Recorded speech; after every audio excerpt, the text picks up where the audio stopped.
lanjutkan.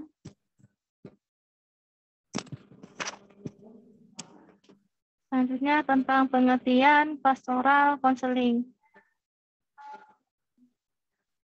Pastoral counseling adalah hubungan timbal balik atau dalam bahasa Inggrisnya interpersonal relationship antara hamba Tuhan, contohnya seperti pendeta, penginjil, dan sebagainya. Sebagai konselor dengan konseling atau klien orang yang minta bimbingan, di mana konselor harus membimbing dalam suasana percakapan konseling yang ideal atau dalam bahasa Inggrisnya konduktif atmosfer, sehingga konseling mampu mengerti apa yang sedang terjadi pada dirinya sendiri, persoalannya, kondisi hidupnya, di mana dia berada, dan sebagainya. Sehingga ia mampu melihat tujuan hidupnya dalam relasi dan tanggung jawabnya pada Tuhan, dan mencoba mencapai tujuan hidup itu dengan kapasitas, kekuatan, dan kemampuan yang sudah diberikan Tuhan. Jadi kita tahu pastoran konseling ini adalah mempunyai hubungan timbal balik antara seorang hamba Tuhan seperti kayak pendeta, penginjil, pelayanan, dan sebagainya. Dan sebagai seorang konseling atau konselor, itu konselor bisa membimbing dalam suasana percakapan antara percakapan konseling yang ideal, sehingga konseling bisa mengerti, mampu apa yang dialami oleh seorang konseling itu terjadi pada dirinya sendiri dalam menghadapi persoalan dalam kondisi hidupnya dimanapun dia berada dan sebagainya, sehingga dia bisa melihat apa tujuan hidupnya dalam relasi dan bertanggung jawabnya kepada Tuhan dan mencoba mencapai tujuan hidup dengan sebagai kapasitas, kekuatan, dan kemampuan yang sudah Tuhan berikan kepada konselor. Selanjutnya,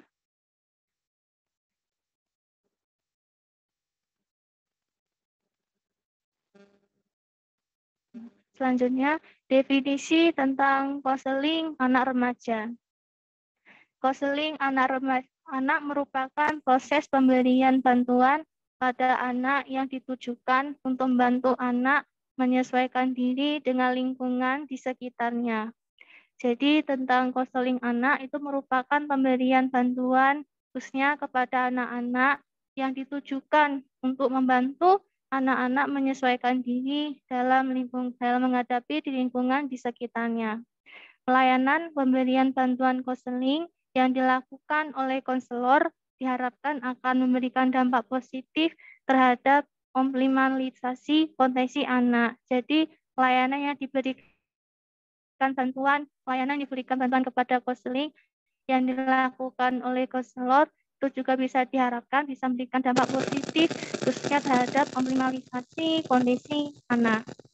Konseling remaja adalah proses bantuan yang diberikan konselor kepada individu dengan berbagai strategi yang disesuaikan dengan kebutuhan remaja sehingga tugas-tugas perkembangan remaja dapat terwujud dengan baik. Kalau konseling remaja adalah memberikan proses bantuan diberikan konselor khususnya kepada remaja, baik kepada individu dengan berbagai strategi yang disesuaikan dengan kebutuhan remaja, sehingga tugas-tugas dalam perkembangan remaja itu bisa terwujud dengan baik. Selanjutnya,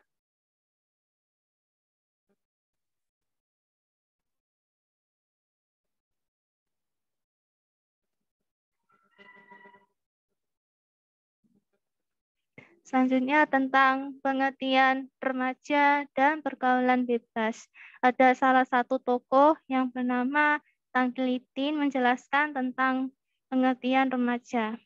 Menurut Tandilitin, remaja memegang konsep bebas, lepas artinya tidak senang oleh aturan-aturan adat dan norma yang serba ketat. Bila konsep orang muda yang bebas dan lepas diberlakukan selama masa kepacaran pasti, maka hubungan seksual pranikah akan terjadi. Jadi menurut Tandilitin tentang remaja itu adalah memegang konsep bebas, lepas, masa-masa inginnya itu bebas atau lepas, dan artinya itu remaja itu tidak ada yang tidak senang dengan aturan-aturan atau norma yang serba ketat Bila proses sebagai seorang anak muda yang bebas itu bisa lepas dan diperlakukan misalnya di masa pacaran pasti, maka itu sesuai dengan pranikah yang akan terjadi yang dialami oleh para remaja. Dan selanjutnya,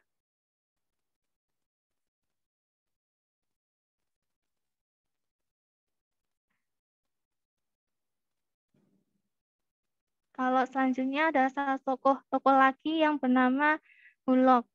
Menurut Hulok tentang masa remaja adalah atau remaja berasal dari kata Latin adolescer yang berarti tumbuhan atau tumbuh menjadi dewasa. Jadi kita tahu ya menurut Hulok atau masa remaja itu berasal dari kata Latin adolescer yang berarti tumbuhan atau tumbuh menjadi dewasa, artinya di masa contohnya kita dari kecil kita kan kalau kita masih anak-anak pasti pikirannya itu anak-anak, tapi semenjak tumbuh menjadi dewasa remaja berarti tumbuh menjadi orang dewasa. Kalau remaja berarti pikirannya itu lebih dewasa lagi, nggak meninggalkan sifat anak-anak. Jadi remaja itu memiliki perkembangan atau proses bertumbuh untuk menjadi lebih dewasa lagi. Dan istilah masa remaja itu memiliki arti lebih luas, yaitu meliputi kematangan mental, emosional, sosial, dan fisik. Jadi tentang istilah masa remaja itu memiliki arti lebih luas, yaitu untuk meliputi tentang kematangan mental, emosional, sosial, dan fisik. Masa remaja adalah masa yang menyenangkan, di mana anak remaja mulai mengenal sesuatu yang lebih jauh dan juga usia di mana mulai mengalami kebebasan di dalam pergaulan. Jadi kita tahu ya di masa remaja itu adalah masa yang sangat menyenangkan, di mana remaja sudah mulai mengeskul. Kalau kita masih anak-anak, kita kan belum tahu mengenal apa-apa, tapi semenjak kita tumbuh di remaja sudah mengenal segala sesuatu baik di lingkungan sekitar, dan itu juga tergantung dengan usia kita, di mana kita juga mengalami remaja itu pengennya itu bebas atau main kelepasan dalam menghadapi pergaulan yang dialami oleh remaja. Selanjutnya,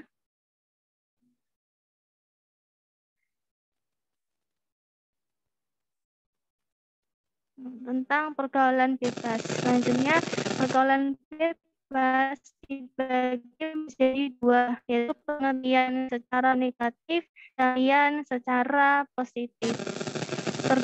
Kalau pergaulan secara negatif adalah pergaulan bebas adalah pergaulan yang melenceng dari pergaulan yang benar. Artinya bahwa pergaulan yang bebas melakukan segala sesuatu yang tidak sesuai dengan norma dan ajaran Kristen. Jadi pergaulan secara negatif adalah pergaulan itu melenceng dari pergaulan yang benar, yang tidak sesuai dengan aturan, norma, dan ajaran Kristen. Jadi pergaulan negatif ini berarti menyimpang dari kebenaran, dan misalnya salah pergaulan, awalnya itu baik, ternyata pergaulannya itu kayak sama saya nggak baik, jadinya itu bisa melenceng dari kebenaran. Jadi itu berdampak buruk bagi pergaulan bebas. Itu menurut pengertian secara negatif. Kalau pergaulan bebas secara positif, pergaulan bebas adalah pergaulan yang menjalin hubungan-hubungan dengan orang lain tanpa membeda-bedakan agama, suku, harta, dan warna kulit. Jadi kalau pengertian secara positif berarti sesuai dengan aturan, norma, dan ajaran Kristen. Dan pergaulan positif itu menjadi hubungan yang baik kepada teman-teman kita dan juga orang lain tanpa membeda-bedakan suku atau agama. Yang penting kita bisa berteman dengan orang lainnya. Ya, selanjutnya.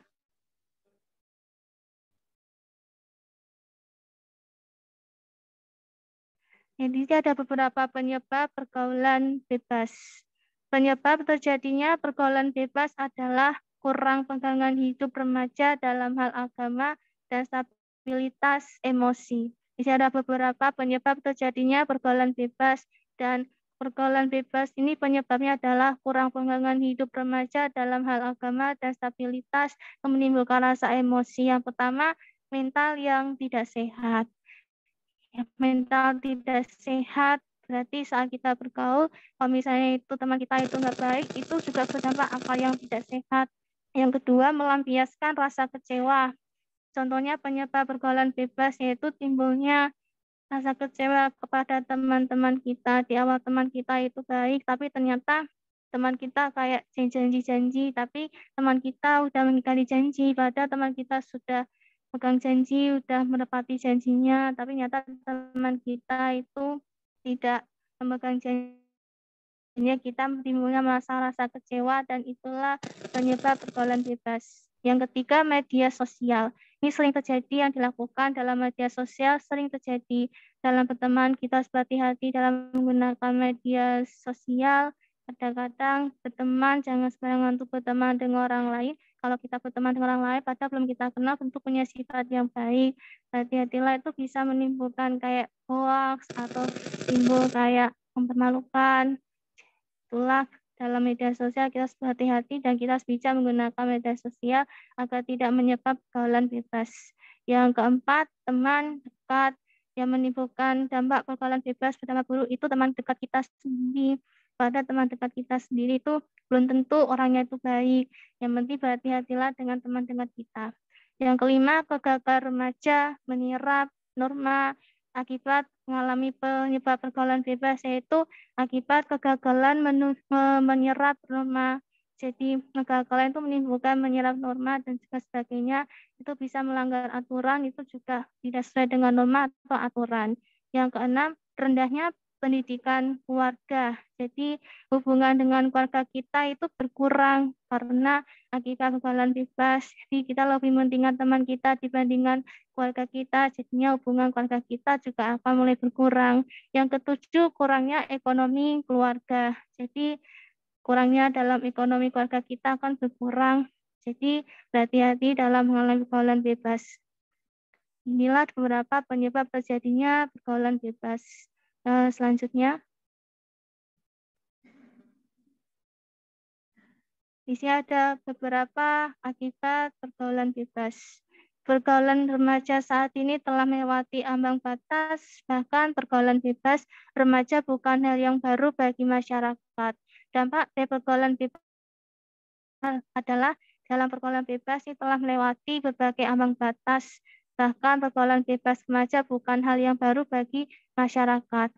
Ada beberapa dampak dari pergaulan bebas. Yang pertama adalah merusak masa depan generasi muda. Jadi akibat remaja belum bisa berteman dengan yang baik, itu bisa merusak masa depan generasi muda. Jika dalam pergaulan itu ternyata pergaulannya buruk, itu bisa merusak masa depan generasi muda. Yang kedua, hamil dua nikah. Ini sering terjadi, remaja itu hamil dua nikah, ingin cepat nikah atau pacaran, itu bisa menimbulkan hamil dua nikah, itu juga penyebab pergaulan bebas. Yang ketiga, menyebabkan aborsi. Jadi ini bisa menyebabkan aborsi. Yang keempat, mengonsumsi narkoba. Banyak sering remaja ini tuh kayak ingin dapat harta atau uang tuh bisa mengonsumsi narkoba. Banyak remaja itu jatuh karena mengalami kegagalan karena banyak menggunakan konsumsi narkoba, dan ini bisa mengakibatkan pergaulan bebas. Yang kelima, mabuk-mabukan. Banyak remaja mengalami mabuk-mabuk, jadinya mereka saat pergaulan dengan teman kita, awalnya teman kita itu baik, ternyata teman kita itu kayak punya berdampak yang buruk, jadinya mereka pada suka minuman keras atau mabuk-mabukan. Yang keenam, ketagihan pornografi. Ini sering terjadi, banyak remaja bahasa dan teman-teman video porno. Yang ketujuh, tawuran antar kelompok. Ini sering terjadi, remaja mengalami kerusuhan atau tawuran kelompok. Yang delapan, menurunnya prestasi sekolah atau putus sekolah dan lain-lain. Akibat pendapat buruk berarti mereka menurunnya prestasi sekolah atau putus sekolah dan lain. Selanjutnya,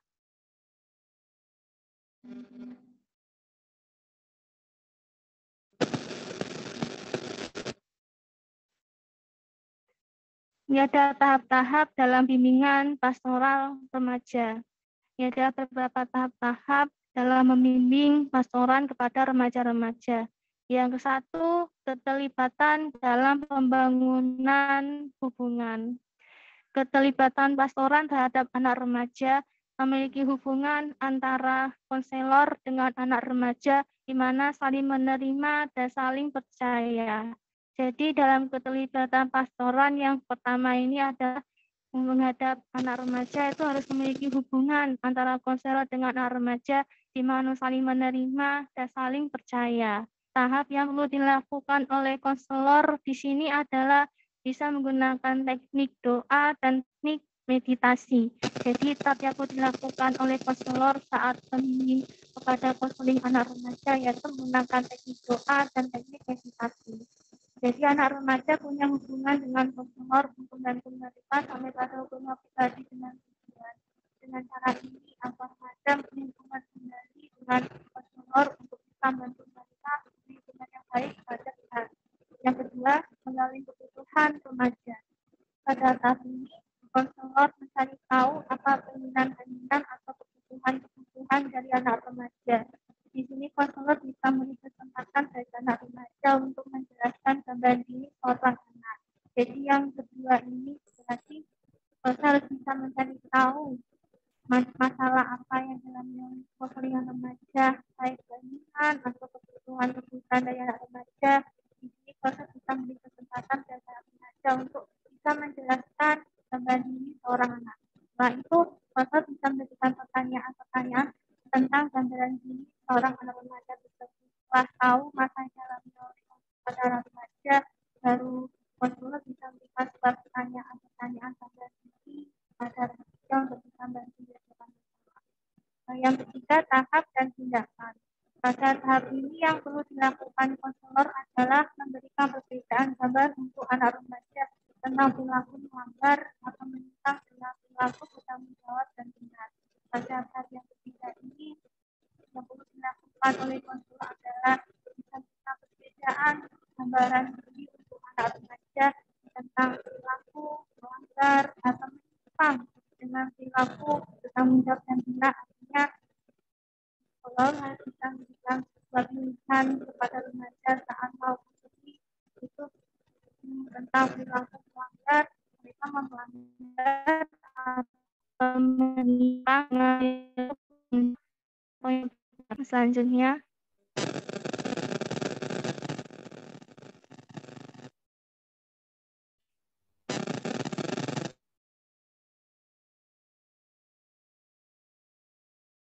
Mic kurang kurang dekat mungkin.